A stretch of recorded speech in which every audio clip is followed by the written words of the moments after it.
And now it is. Good afternoon, UK Crime Book Club. Welcome to our second panel of our Bank Holiday Festival, our modern Whodunnit panel. We have the fabulous Victoria Dowd, Peter Boon and T.G. Campbell. Hello. Who are now going to properly introduce themselves before I bombard them with questions. So, Victoria, should we go from the top with you? Hello, everybody. I'm Victoria Dowd, and I write the Smart Woman's Mystery Series, which started off with The Smart Woman's Guide to Murder, progressed on to Body on the Island, and is about to go into book 3, which is The Supper Club Murders, and that comes out on September the 16th. Exciting stuff. Peter?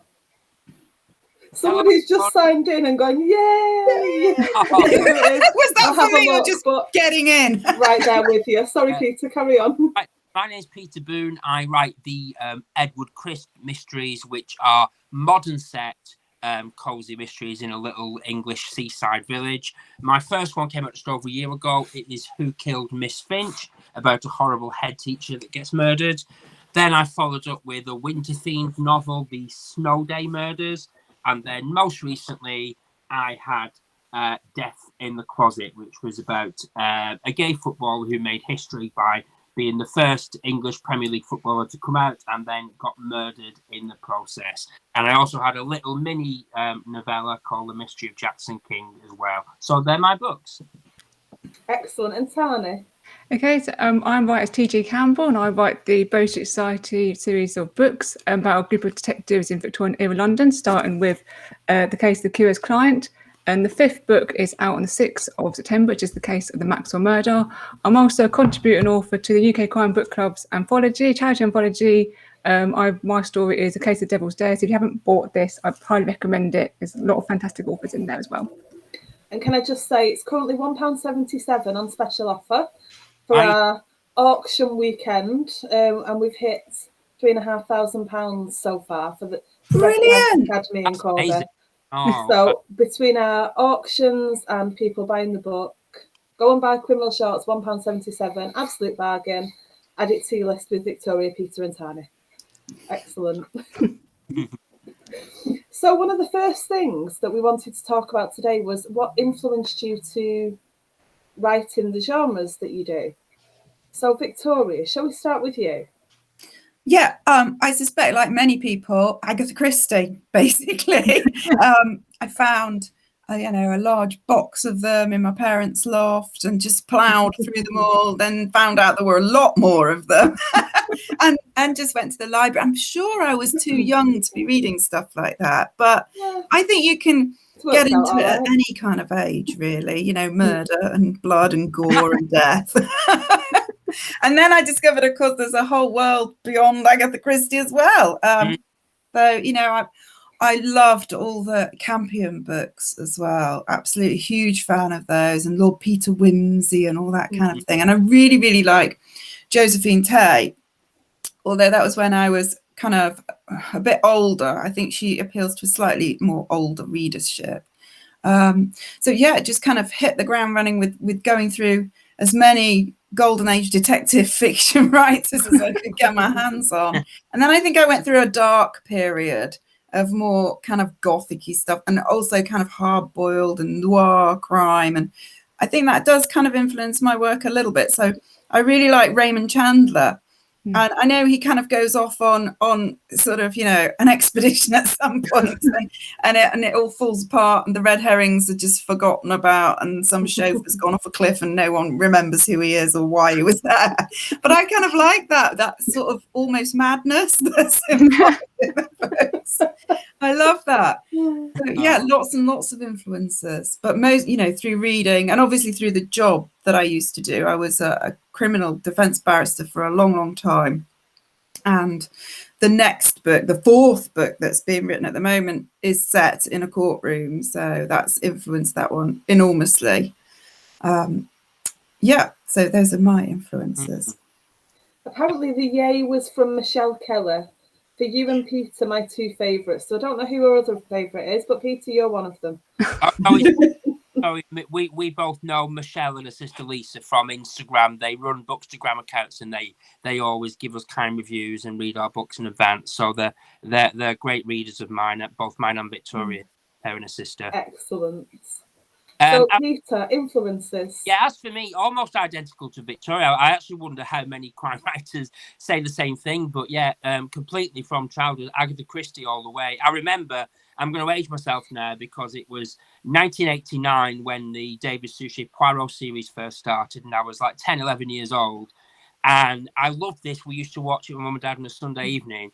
And I kept talking about how great it was. And my mum said, "Oh, you know that we've got a load of the books of the original writer, Agatha Christie, upstairs." And I fell in love with them. Once I'd read the ones that my mum had given me, I was going borrowing them from the library every week. It's funny, I was thinking the same as what Victoria just said. You do wonder, you think, oh, should I be reading some of them when I'm 11? Because, and I know me and Victoria spoke about this before as well, but I'm glad this panel is been branded modern whodunits, because quite often anyone that writes in the Agatha Christie whodunit style, including Agatha herself, is kind of branded as cozy. And certainly if you read some of Agatha Christie's books, they're certainly not cozy at all. And I sometimes when I reread them now, I think, God, should I have been reading this when I was like 11, 12 years old? But yeah, I mean, Agatha Christie all the way.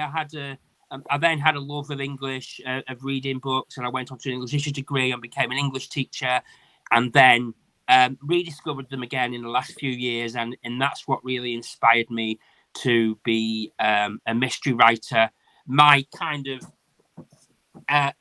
bright coloured, different coloured books, and I go for kind of like modern plays on some of the Agatha Christie titles, like Death in the Closet, and I try and kind of make myself a bit of a kind of modern equivalent of that, because alongside people in this panel and a few others, a lot of books these days are kind of a bit grittier and police procedural, and I really wanted to kind of pay tribute to these Agatha Christie books that so many of us grew up loving by kind of trying to do some modern versions of them. And I know lots of other modern whodunit writers say it. I suppose reading something at 11 and reading it again in your 30s it's going to hit differently. So there's going to be things that you might not have understood at that age. So that's reading them again because I never remember the plots. I've told this story before when you interviewed me, I think, Sam. But my first foray into mystery writing was I had a murder mystery play performed by a local theatre group when I was 14. And I was talking about it last year with some of my old school friends when my first book was published. And I can't, even though I wrote it, I can't for the life of me remember what it was about, who did it, who the detective was, who the murderer was. I can't remember any of that whatsoever. And I wrote it, so I've no chance with remembering Agatha Christie books from 30 odd years ago. Tony, talk to us about your influences. So again, like everybody else, is definitely Agatha Christie. I mean, when I was growing up, sort of young teenager, I read sort of point horror. But once you got to the point in the library, you'd finished reading that sort of series, my mum said, "Oh, why don't you try this, Agatha Christie?" Obviously, we'd watched sort of David Suchet and sort of grew up watching loads of crime dramas like Taggart and Pascoe. But what I really found fascinating was this idea of that the story could become a puzzle itself. And so I wanted to try something. I wanted to try that myself, basically. And so I went to the library and actually found a copy of, which I've still got now, H.R.F. Keating's Writing Crime Fiction. It's actually got a chapter in there about writing a classical blueprint, and I used that to then write a sort of short novella for my friend's 60th birthday. So that was my first sort of mystery sort of foray into that. And then after that, went to university and studied crime and Englishness. So it was actually the only university at that time who was actually doing a module on crime fiction. So we studied Agatha Christie, Chandler, all the Golden Age detectives. And that was really interesting, sort of talking about sort of crime and Englishness and sort of reassurance fiction. And I did my dissertation on Agatha Christie and her works. And it was actually quite surprising how little sort of critical works are actually out there about Agatha Christie and how crime fiction is generally perceived. So obviously that was really interesting and sort of looking sort of a bit more under the surface of Agatha Christie's works. But also sort of, Conan Doyle, Sherlock Holmes, but also Conan Doyle himself and his life, because he left a really fascinating life. And then after I finished university, I then worked for the witness service. So working within sort of the court system, working closely with the prosecution and like the witness care unit. So all these different things have all sort of influenced me over time, really. one of the questions that I know Tani we talked about was borrowing established characters that are out of copyright. So there's been a rise in things that, you know, maybe people are using Sherlock Holmes and other characters and creating their own story. And I mean, some of these will still need to be with permission, I would imagine. So how do you all feel about that? Is it something that you would do or that you've enjoyed reading? Tani, should we start with you as we talked about it? I know one of my lecturers at university was part of, I think it's the Conan Doyle Society, and he was actually at that time I had a discussion with him about this, and he was very concerned about what would happen once it actually gone out of copyright, because he was very keen to sort of preserve the legacy. And but I think having sort of fresh sort of minds and fresh eyes looking at that character and being able to then sort of translate it sort of to modern day, or to bring sort of fresh ideas to it, it can be a good thing because it sort of extends the legacy and keeps that character alive in the mind of readers. But I think it has to be done very carefully. I mean, there is, I know there's a series with Sherlock Holmes and Elizabeth Bennet investigating crimes together, and there's sort of, but also it's not just the characters. Also, you get this thing where as well it's like real people has also now become characters in detective fiction, like Charles Dickens now been off doing crime fiction. So I think personally, I wouldn't use a character who's already established people because I wouldn't feel confident enough to be able to do that portrayal. But I think when it's done well, it can be a really good way for readers to discover the original material. So yeah, that's what I would say. Yeah, I would add to that, using the Agatha Christie's example again. The brilliant Sophie Hannah does the Poirot continuation series, and they're great novels in their own right. But I, as is Victoria, am a member of a lot of the Agatha Christie Facebook groups, and it's interesting that a lot of the fan base really dislike.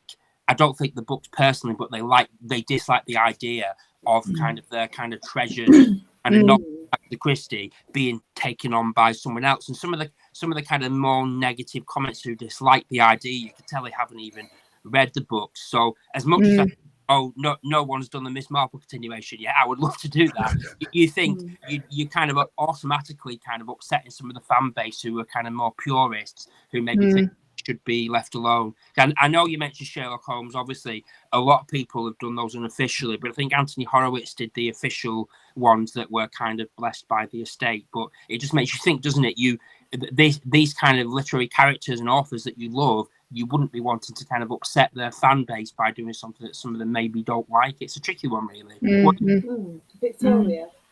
Well, yeah, I know Bonnie McBird, who does the Sherlock Holmes continuation books, and hers are amazing. She's just had, I think, is it the three locks? I think it's in there somewhere in the mess, but and it's wonderful because she really is. She's a Sherlockian, and she knows everything there is to know about Sherlock Holmes. And yeah, I interviewed her recently, and it was wonderful. But obviously, my knowledge of Sherlock Holmes is nowhere near up there.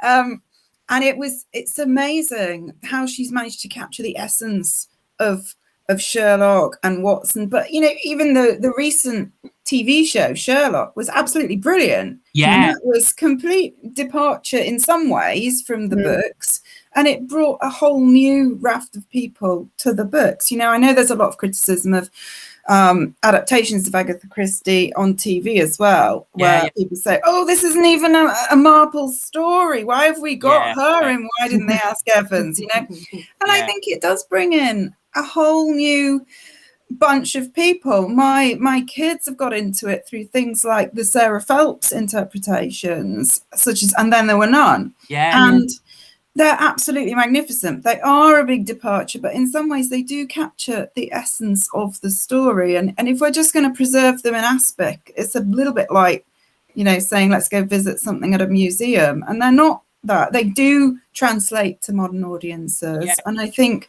you know, the Whodunnit would wither and die if and it would just be the preserve of uber fans in little groups who know everything there is to know about how many cups of tea Agatha Christie had when she wrote, you know, Death on the Nile. And it's not about that, I don't think. No.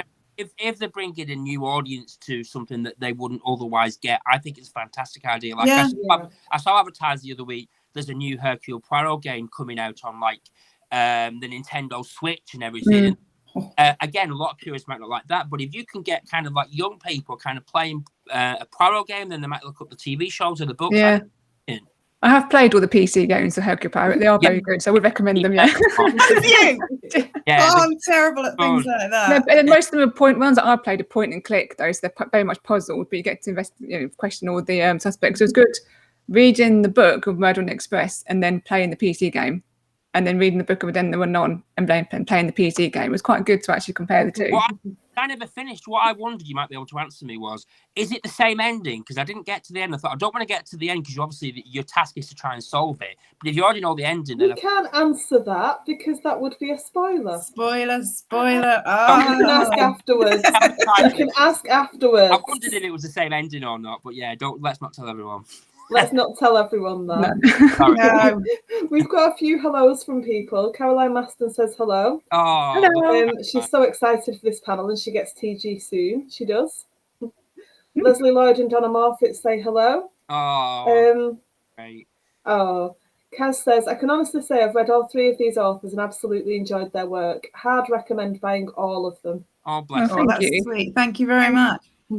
And she loves your way of keeping track with the Lego Village, Victoria. Who knew? Who knew the Lego Village was going to become so famous?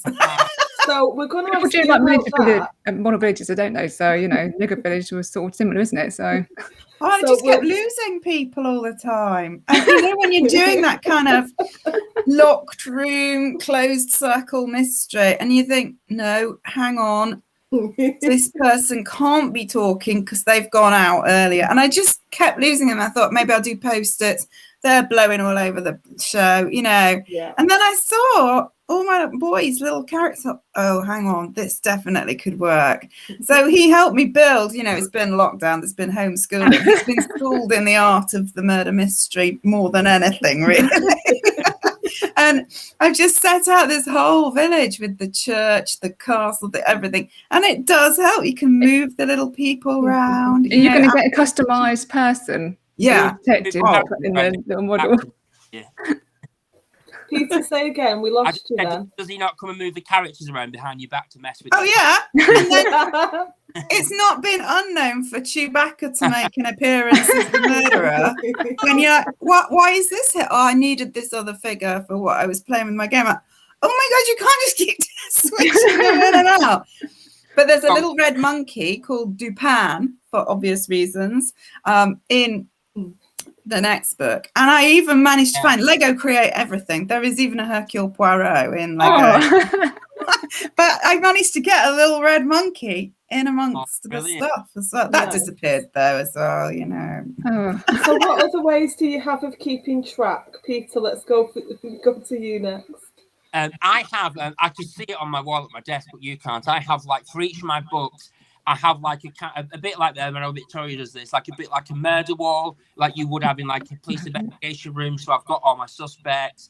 I've got my kind of structure in my book with post-it notes, which I then move around. Because what I try and do when I'm plotting is I kind of plot kind of every quarter. So my kind of big events that are going to happen at a quarter of the way through, halfway through, 3/4 of the way through. And then every time I have an idea, I write it on a post-it note. And then I can kind of move those around. So I like to kind of visually see kind of as I'm writing what's kind of coming up next, and that really helps me. You really like throwing me at 75%. In my books, everything gets turned on its head usually at 3/4 of the way in my books. Yeah, I think like a lot of mysteries. Tana. So I sort of do something similar, but I use a program called Writers Cafe too, and it's got a storylines tool on there. It's like a virtual notice board, and it's got different coloured lines for each plot, and then I put each card on that line as an event.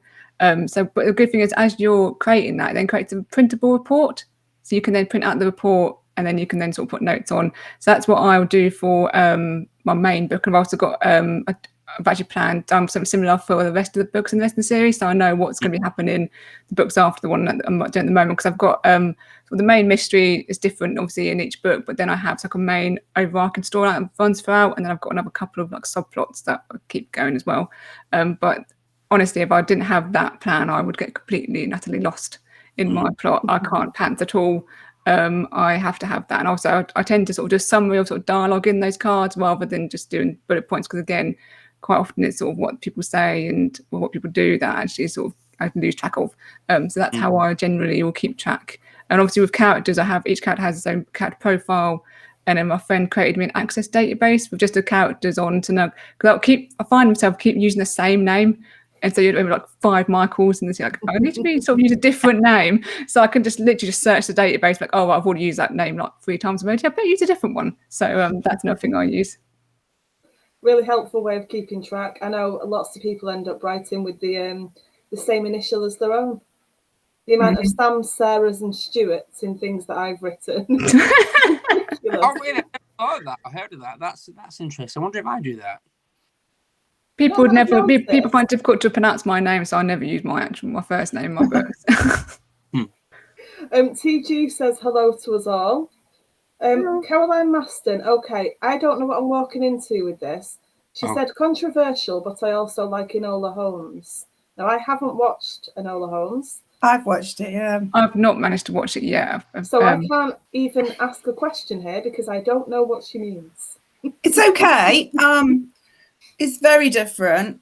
I don't think she's quite old enough, if that's weird to say, but it has got, I think it's got Henry Cavill, hasn't it? Is that right? I think it has. Yeah. And I don't watch anything he's in, to be honest. Really. On with the street urchins, the irregulars, that was quite good, but then they make a second season and they kind of left it on a bit of a cliffhanger, so that was a bit, I hate when that happens. Fair enough. Michelle Kelly says it's a STEM project, Victoria. That's what I was thinking. Your Lego village during the holidays, during lockdown, perfect. Creativity, imagination, building, designing. See, I'm here for all purposes. Absolutely. And they want to see the Lego village. Is it on your website? Have you got images of it somewhere? I think I might have somewhere on it. It's on my Twitter account. I know that. I'm sure I've seen it. Yeah. Yeah, that was when it was looking clean and tidy and nice, though, and jazzed up. Yeah. I mean, and what's wonderful, though, is, you have all these murder boards and there's red string everywhere and there's mountains of stuff. And what is marvellous is when you've finished a book and you can just take it all down and put it in a box and you're standing looking at a clean board and you're just like, oh, the relief. I've killed everyone. Michelle Kelly says that's how she got to know Peter. She tried doing a murder board to figure out who the killer was in Miss Finch. Yeah, she's the world's worst detective.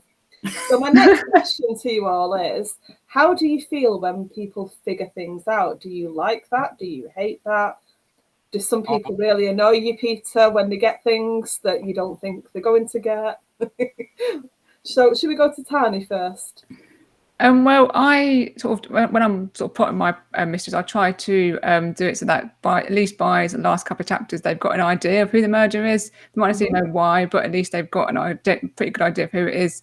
Because I like to be able to encourage my readers to be able to actually work it out. So if people say to me, "Oh, I figured it out," that would actually be quite a compliment. I think that means that I've done my job quite well. I think, and actually laying the clues and the red herrings and things, and allowing them to actually get to the point of actually knowing who the murderer is. So that wouldn't irritate me at all. Peter.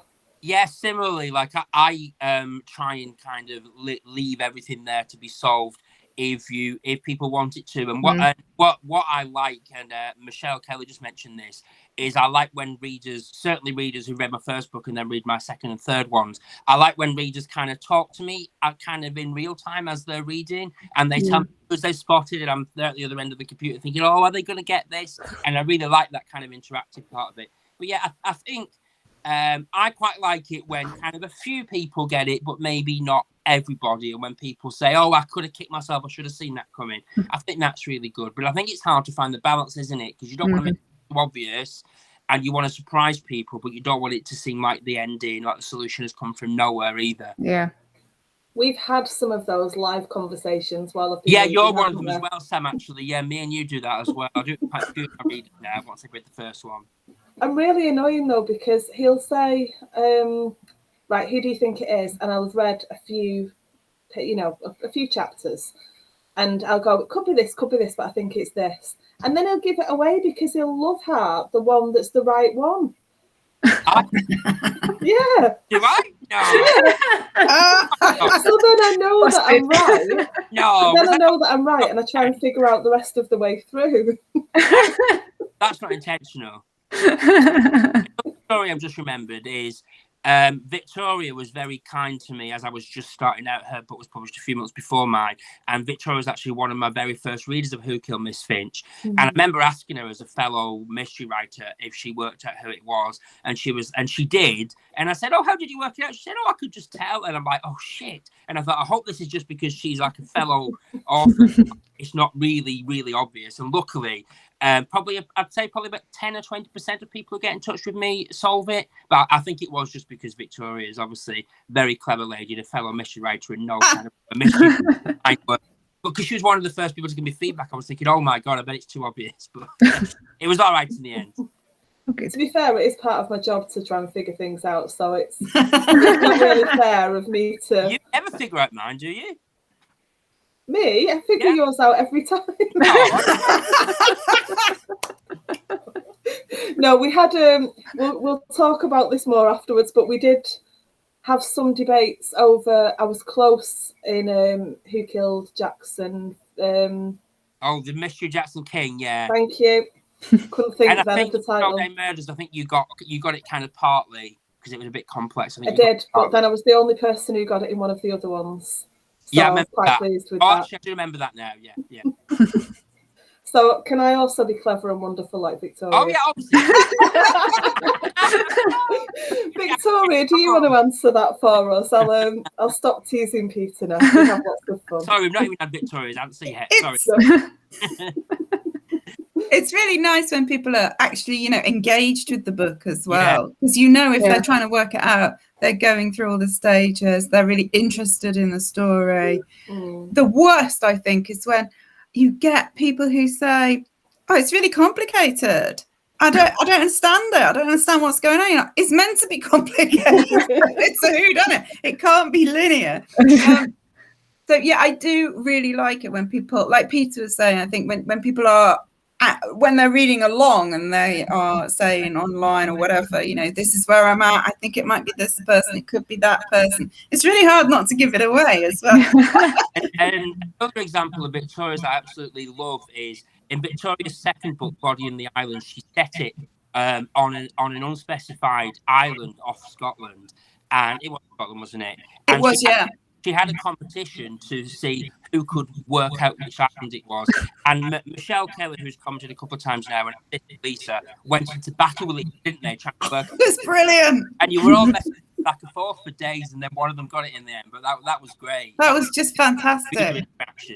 I think that was one of the best things that happened over the book. I'd set up this thing and I thought, oh, what can I do to get people interested in it? And of course, I changed the island's name because somebody actually does own the place on the island. And I thought, it's probably better. Then I thought, well, it would be quite fun to see if people could guess this island that has one manor house and one church on it. And I'd set it up over kind of a few weeks going through, looking at lots of different islands that appear in books and that are really interesting. It's something that people got into. And then all of a sudden, Michelle and her sister, and I didn't know they were sisters. No, you know what? That's how I found out they were, because I've been speaking to them for months about my books, and I didn't know they were sisters either. But they're both Scottish, aren't they? So they were both trying to find which island it was, because obviously it's in their neck of the woods. But they're currently having a debate about it in the chat. They're having which one of us is thicker, because we couldn't figure it out. And a trip to Ensay that they're going to have. And my God, that bloody competition. Yeah. And it went on and on and on. And I didn't know there were that many islands up there. And they narrowed it down quite quickly to the Outer Hebrides. But there's actually quite a lot of islands up there. Lots of little tiny uninhabited ones, stuff like that. And it was fantastic. And I was rapt by this. It was better than writing the book. I want to talk to you all about immersive writing. How much do you really get into character, and how do you go about this? I'm going to come to Tani first and see if you will. I'm not going to ask, but I don't know. Do you want to stand up? Yeah. So what I do when I go to book events, I wear a Victorian dress. Let me just do, because I can actually. I wasn't sure if I was putting you on the spot then, but so I can actually see me. That is beautiful. Oh, that's amazing. Look at that. God, I feel underdressed in my leggings. But yeah, so I wear that to book events. I also visit sort of places in London quite regularly. I've also, when I go to book events, I have sort of antiques on my table as well. So I've got a pair of police Victorian handcuffs, and I've also got sort of poison bottle. So I sort of, really sort of immerse myself in that sort of way. But also I've got quite a lot of books from the era, sort of, because Oxfam's online antiquarian bookshop is brilliant.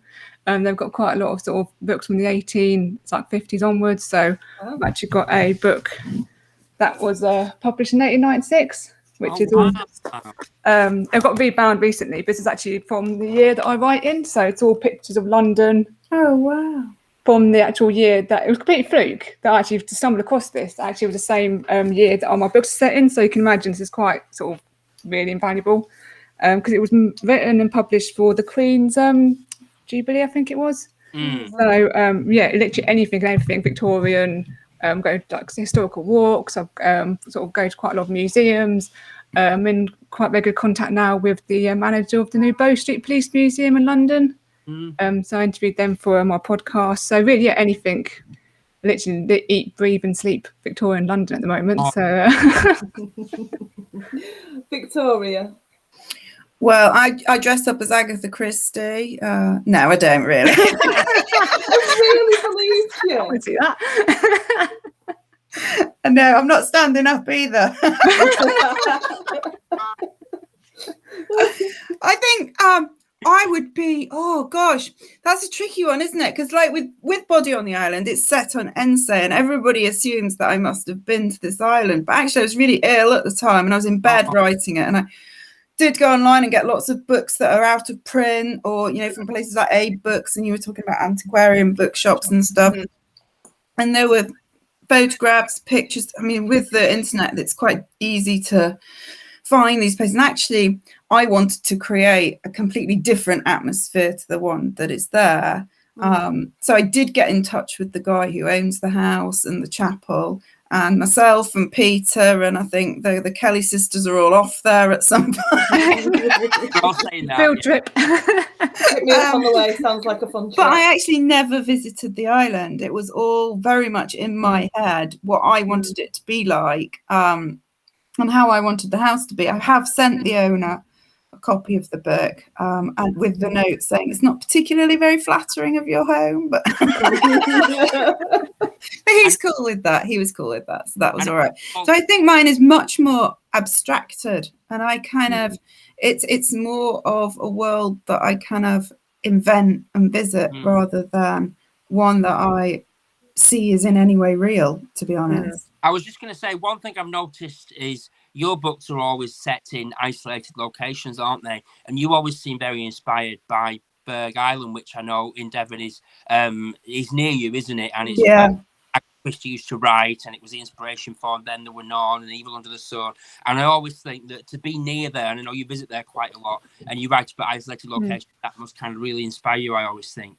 Yeah, it's a beautiful place to be. It's wonderful. And it's not as isolated, though, as the island in And Then There Were None. You get there and you go... You gave me, I asked you for some tourist advice, didn't I? I remember you messaged me about it when I went for the first time. But yeah, it's a lovely place. It's beautiful. Absolutely beautiful. So what about you, Peter, immersing yourself in the writing, in the characters? Yeah, so if anyone who's read my books will know my books are set in a fictional village called Chalk Gap, which even though it's fictional, it's based locally to me, just on the outskirts of Eastbourne. Imagine that it's in between the cliffs of Beachy Head, which are famous cliffs down here.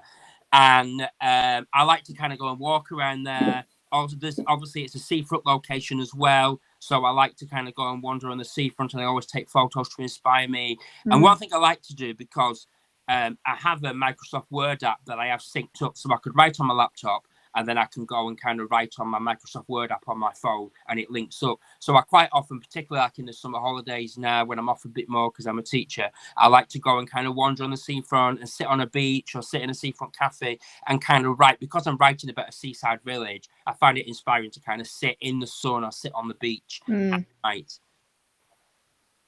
Kaz is saying that she's going to have to up her game for the chat with you, Tani, because she's wearing a dinosaur dress. And I knew it was Kaz without even looking before I'd even seen a bit about interviewing. I just saw the word dinosaur. Somebody else has said dinosaurs are awesome. I don't know who that was. Oh, that was Michelle Keller.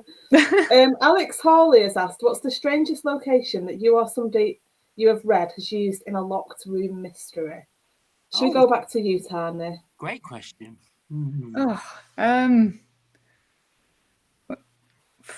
What? Can you come back to me last? I can't. Victoria, let's go Victoria, to you. Well, I have foolishly attempted to write a locked room mystery for this third book. Christ on a bike, that is definitely not something I will ever attempt again.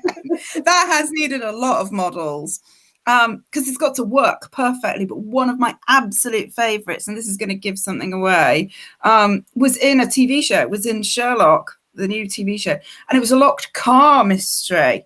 And the person was the car burst into flames.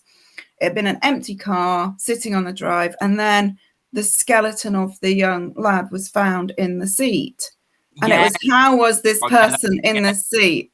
And it's a real riff on, you know, the kind of walled up person who's in the room still and was there originally, basically. I won't give too much away. But it's basically around a sort of human seat, basically.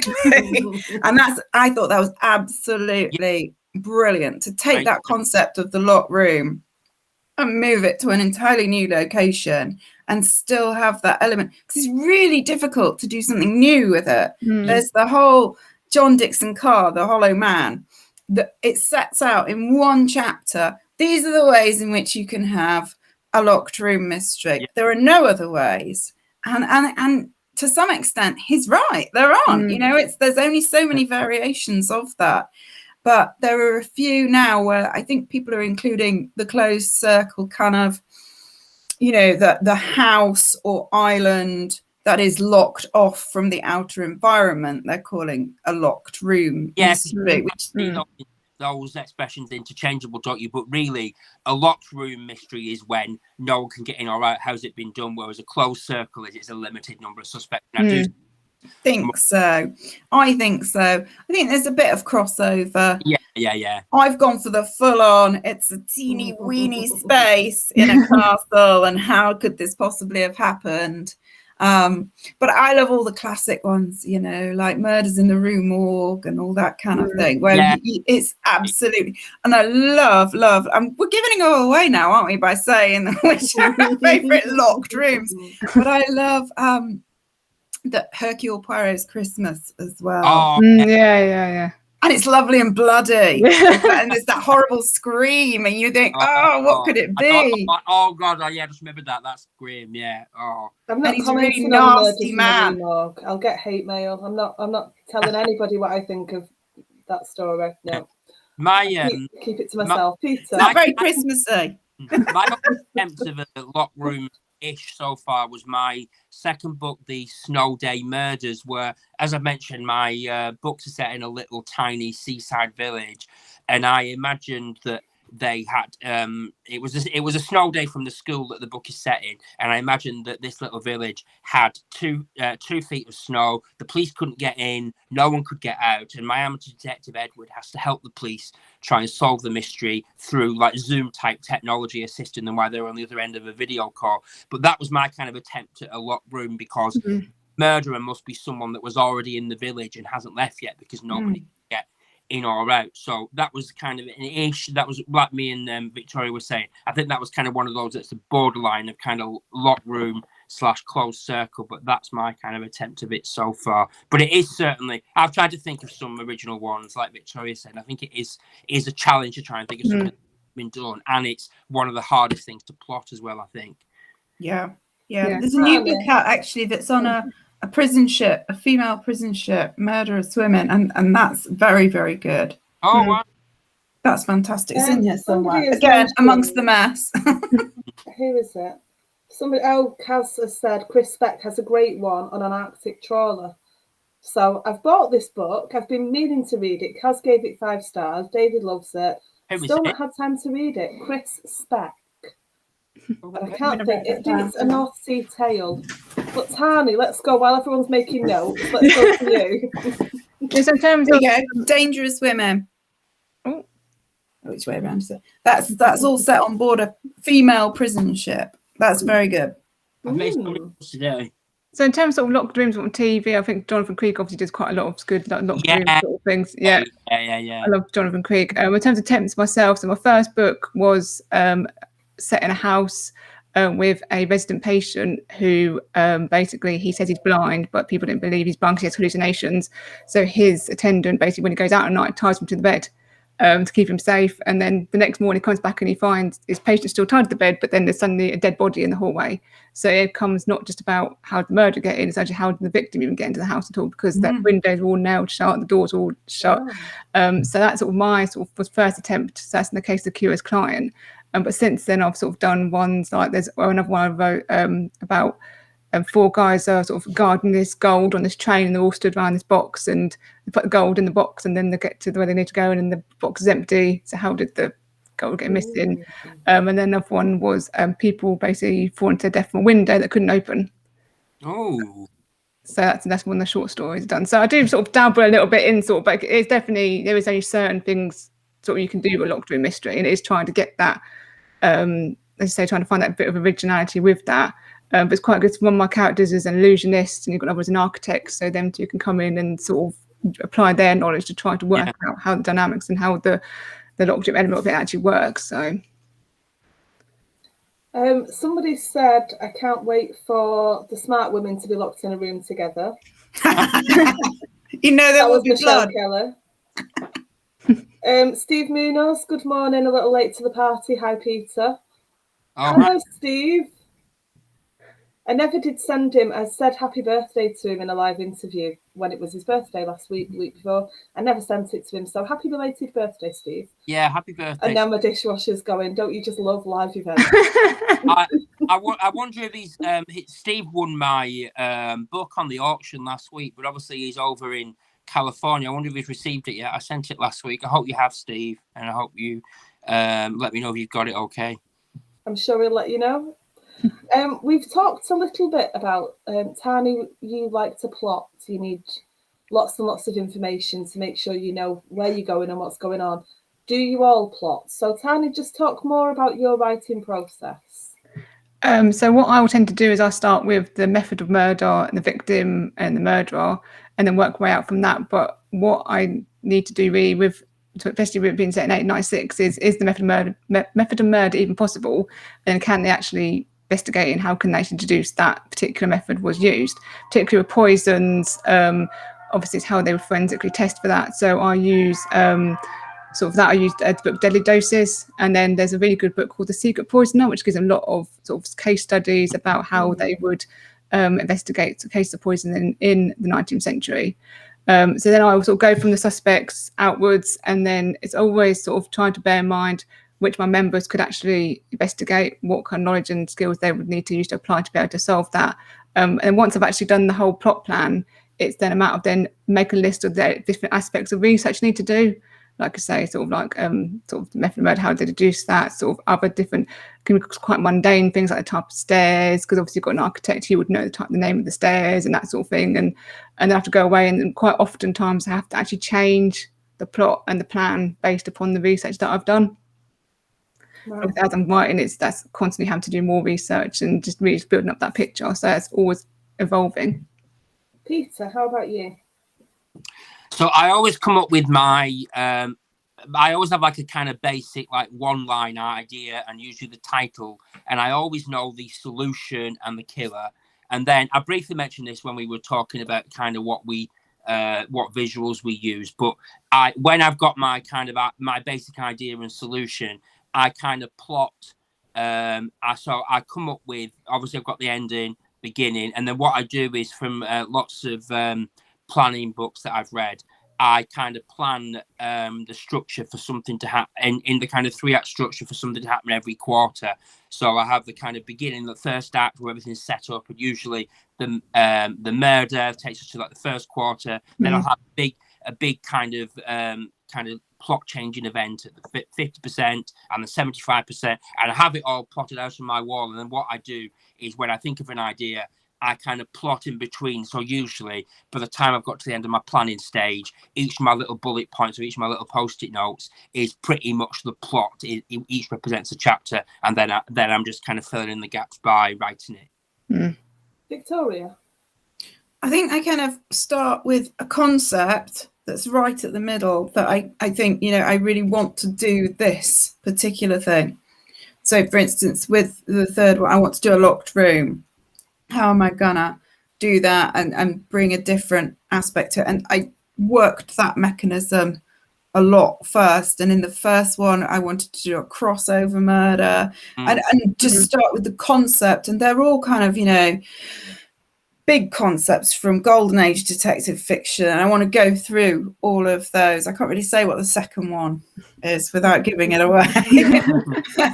But I start with that idea of what I want to be, and then I bolt on extra ideas, and then start planning, who is the murderer and how could they possibly have achieved this. So it's almost like going backwards in time, following them through that, and then basically start writing each. I think it's really easy for me, especially, to get too caught up in the planning.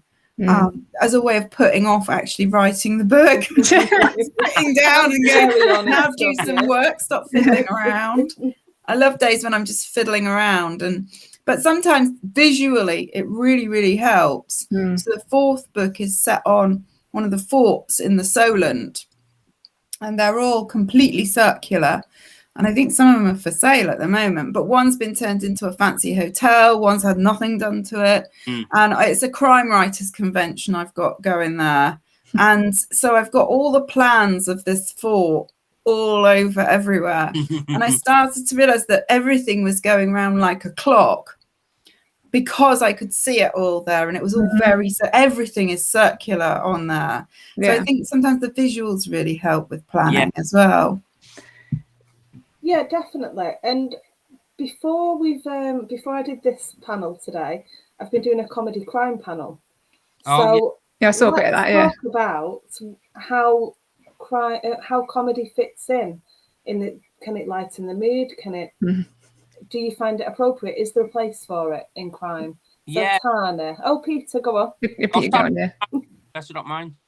Go on, Peter. It's fine. Yeah, I was just going to say, because when Caroline was organising this day, I volunteered for these two panels, this one and the comedy one, and I ended up on this one, but which I'm very happy about.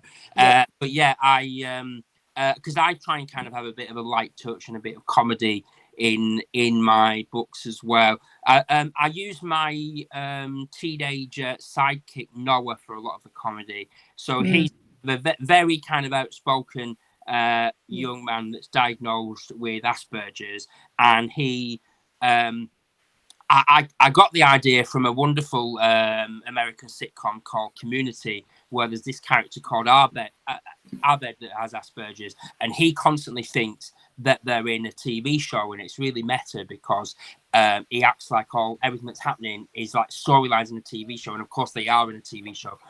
So I want to do something similar with Noah with murder mysteries, where he just says what he thinks, and he'll just say, "Oh, that person's going to get murdered," and quite often he's right, and it kind of provides a little bit of kind of dark comedy and a little bit of kind of lightness in the murder mysteries. I also used the main character Edward, his mum, as a kind of bit of a busybody figure. I model a little bit off Gavin's mum in Gavin and Stacey, if anyone's seen that. And yeah, I just think in any kind of crime, even in our mysteries, because it can get quite dark, I think you need comic relief, don't you, to lighten the mood. I'd agree. What do you think, Tani? Definitely. I know when I was watching the comedy panel earlier on, they were saying that people tend to use humour to sort of deal with things in life, and I think that's definitely true for crime fiction. And in my series, I particularly wrote a character for that purpose, to provide a bit of humour. He's a journalist, Mr. Joseph Maxwell, and I didn't actually really foresee how much of an impact he would actually have on the readership. he's now become sort of the most popular characters. He now ended up being sort of the main central figure in the 5th book. And he was literally just created somebody just to be a bit clumsy, a bit inept, and just to add that humour side of things. So it definitely got a place in crime fiction. Victoria? Yeah, I love it. I absolutely love it. I love reading it. I love writing it. I love that kind of awkward moment of, you know, somebody doing something that is quite funny at a funeral or something like that, you know, where it's absolutely not the moment to laugh. And, you know, in my previous profession, in court, many things would happen where you literally were not supposed to be laughing at all, but you definitely couldn't stop yourself. And I love that. I love that. I think lots of Golden Age detective fiction has that in it. Yeah. You know, characters, like you read Lord Peter Wimsey or Campion, people like that. There's a huge, even Agatha Christie, you know, there are elements of... It's very dry humour, and it's happening at a moment when, you know, there's a dead body on the carpet and they're stepping over it, you know. For me, in your books, Victoria, it's the Bridget character with the dog. I love her because obviously, love her, hate her. She has a different characters. They're all book group, and obviously they never end up discussing the books. But she always said, "Oh, shouldn't we talk about the book?" And then everyone's like, "Shut up, Bridget." Shut up, Bridget. I love them all so much, and so many people have said to me, oh, "My family are like this." And really? Yeah. I love a dog as well. It just really brings great comic relief. Yeah. Yeah, and I love that. I love introducing an animal, a pet, or you know, something like that. But you cannot kill that. That can't go. You can literally kill the vicar, but you can't kill the dog. So one of the final, we're running out of time. We've got about 7 minutes left already. One of the questions that I know Victoria wanted to discuss was pros and cons of writing a series versus standalones. So Victoria, do you want to start us off with our final question? I think obviously there's we all write series, and you know there's real benefits to that which are fantastic, where you get an opportunity to write basically a huge story. It's like lots of different chapters in their life, and it's this huge I think Tana was talking earlier about the overarching storyline, and you can really flesh these people out and take them on whole new aspects. But there are, you know, kind of downsides as well. You do have to remember everything about them. You have to remember their life, all their backstory, everything. Yeah. You know, you have to basically, I have files that I've created in books and notebooks full of these people because things fall through the cracks, you know, and you think, and I had to go back and reread one of my books to check where I was at. And particularly when you're writing a crime series, I think for most of us, it's probably a similar pattern that you're writing one that's often 2 books ahead of the one that's coming out. Yeah. So you've got one that is about to come out, one that's ready to go to edits, and then the one that is sort of, you know, the future. And you're trying to think, right, at what point did this happen? Oh no, actually they weren't annoyed with each other at this point. That was in the next book. So they can't have fallen out at this particular moment in time.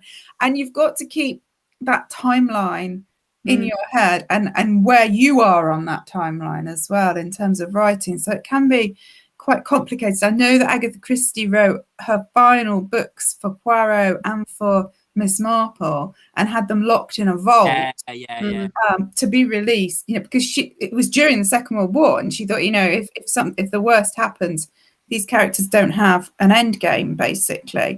But you can see in some of the previous books that she's aged along the way, and she's a little bit more dynamic in you know, the final book than she was in the previous books. So it's quite difficult to keep that timeline and the reality of it going. Definitely. Peter? For me, it's because I think it is great writing a series and going back to the same characters, but for me the challenge is trying to kind of make each book a book in its own right and being part of the series. So I've already mentioned kind of Agatha Christie influence, but one thing I wanted to do was to try and make each book like an individual story that could be picked up. So this one that I'm just showing, Death in the Closet, it was about a closet gay footballer that gets murdered.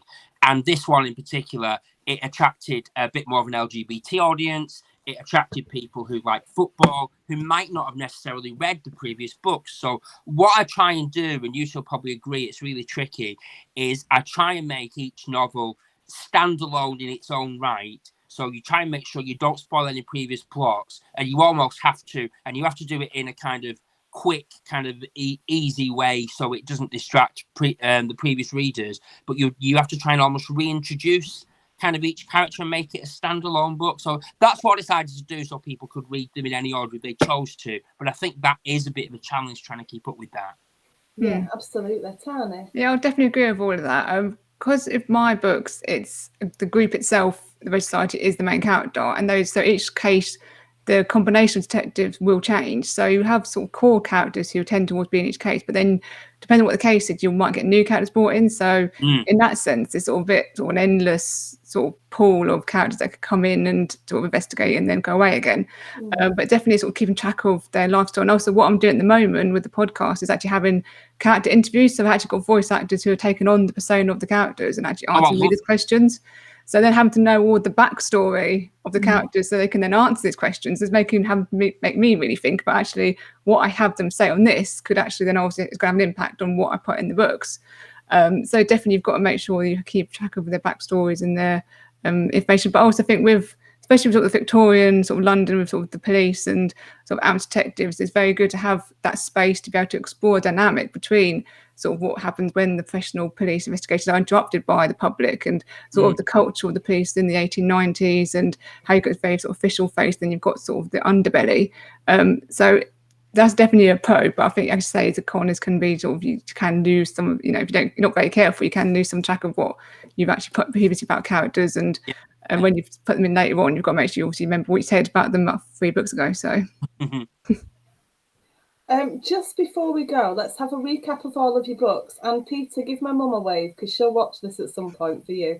Oh yes, hello Sam's mum. So me and Sam discovered quite early in our friendship that obviously I live down south of Eastbourne, but I'm originally from Wigan up north, and our mums were both from the same little town, little village, between Wigan and St Helens. And didn't know each other?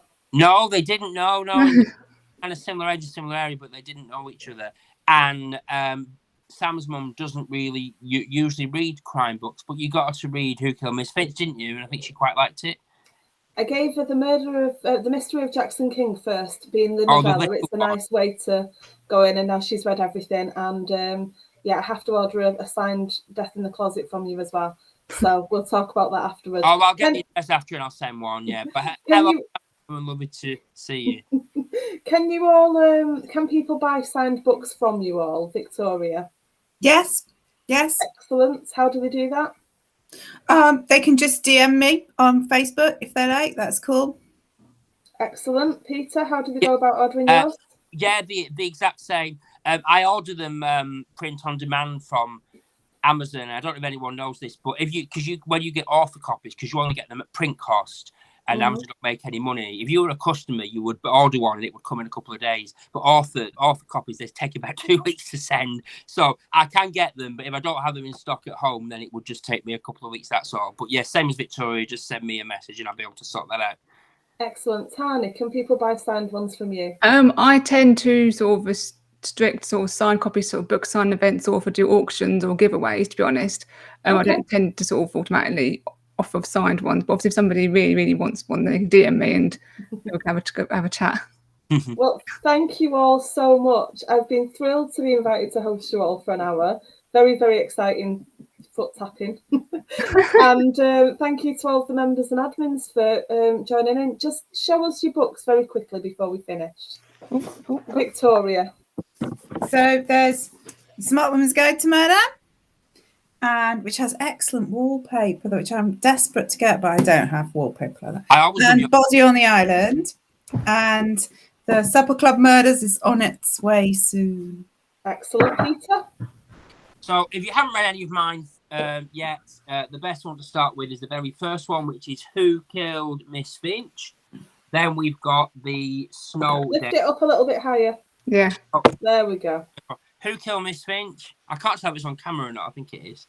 It is now. Skull Day Murders. Yep. And my most recent one is Death in the Closet.